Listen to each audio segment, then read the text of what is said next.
Hermanos, somos reyes y sacerdotes. Pero una cosa es la posición que Dios nos dio y otra cosa es la condición en que estamos hoy en día.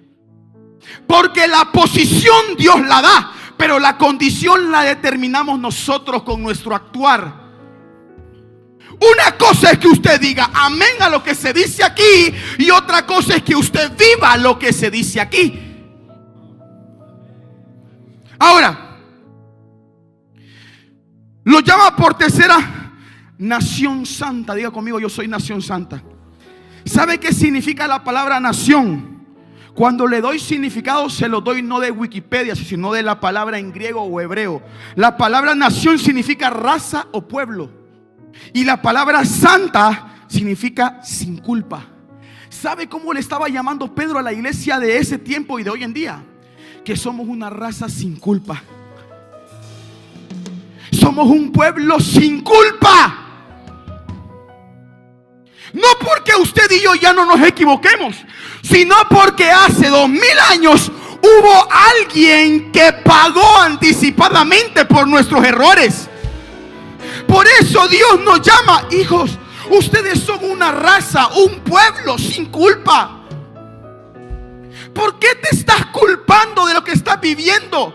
Si yo pagué todo lo que yo pagué con mi hijo, es para que tú te vieras como un hombre y mujer sin culpa. Nuestro estatus en el cielo es una nación santa, pero eso no ha bajado a la tierra, porque muchas veces no vivimos como nación santa, como nación sin culpa. Entonces esta es una exoneración para que podamos pecar. No, al contrario, es algo que podemos utilizar para nosotros amar aún más a Dios y honrarlo y guardarnos mucho más para Él. Y por cuarta ocasión Pedro les nombra: somos un pueblo adquirido por Dios. Diga conmigo, soy pueblo adquirido por Dios. ¿Sabe qué significa la palabra adquirido? Significa posesión, significa comprado. Por eso es que cuando se habla de que el cuerpo que usted y yo hoy tenemos no es nuestro, porque hubo alguien que pagó por nosotros. Por lo tanto, ya no somos nuestros dueños, le pertenecemos a alguien. Antes a Satanás, hoy a Jesús. Diga conmigo, soy pueblo adquirido por Dios. Levante su mano derecha y diga: yo le pertenezco a Dios. Y diga: yo soy posesión de Dios. ¿Cuántos están conmigo? Denle un fuerte aplauso a Jesús. Escuchen muy bien esto. El conocer nuestra identidad nos va a abrir el portal a la dimensión sobrenatural. Y hay dos cosas que vamos a definir hoy con este tópico: identidad y posición. Primer aspecto que vamos a definir es la posición. ¿Qué es la posición?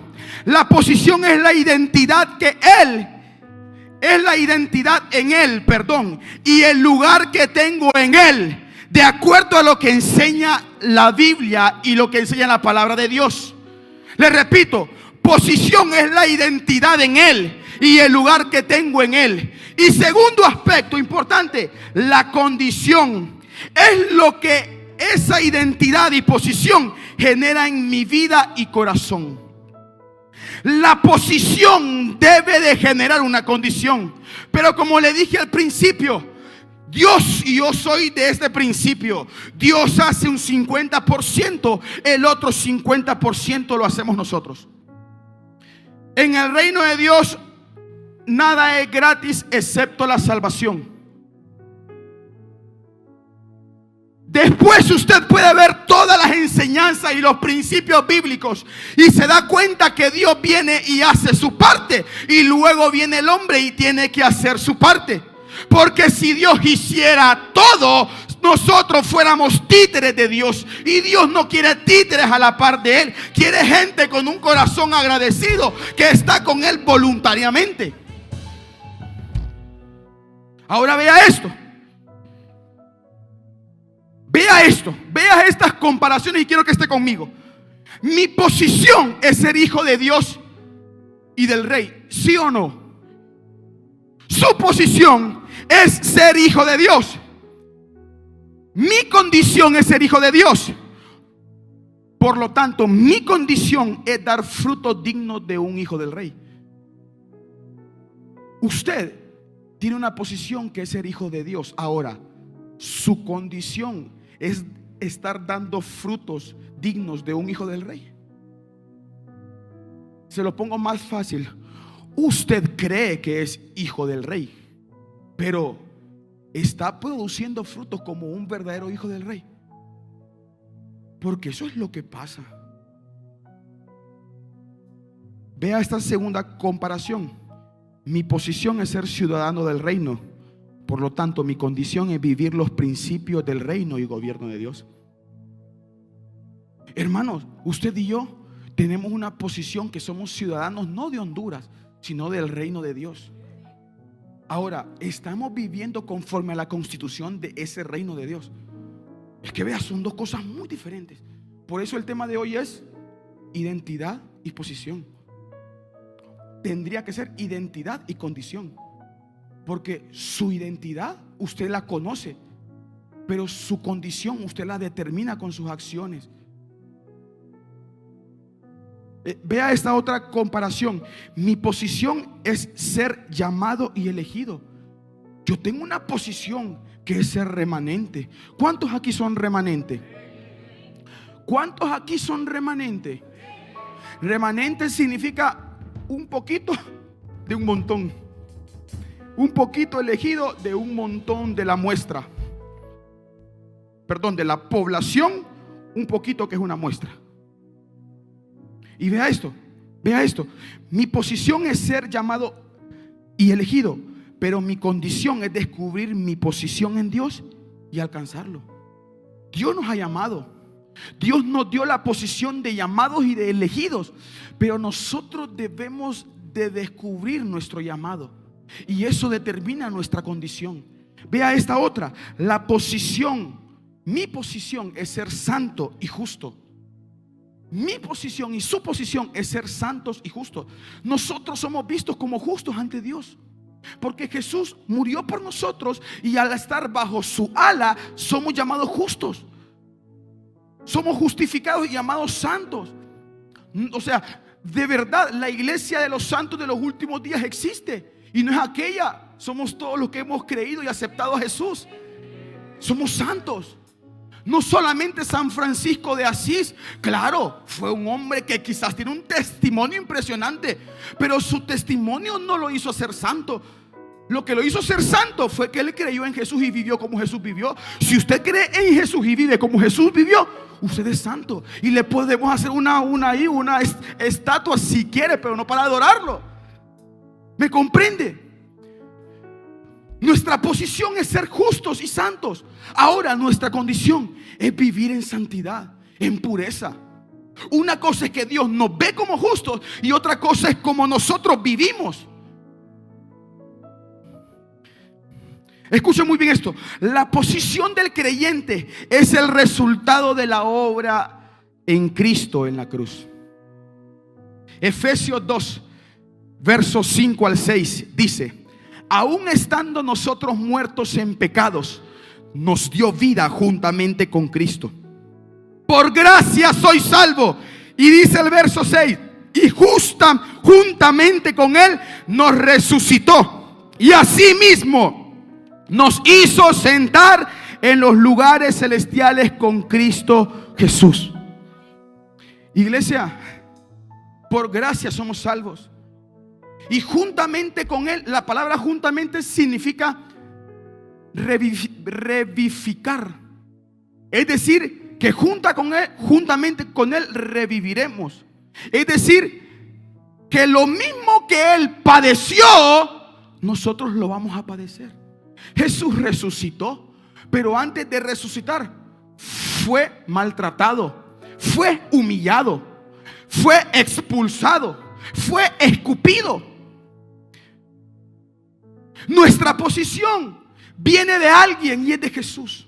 Y usted tiene que saber algo juntamente con mí. Yo estoy igual ya. Y quiero que esté conmigo. Nuestra posición es gracias a uno que murió en la cruz del Calvario, que fue Jesús. Y quiero seguir.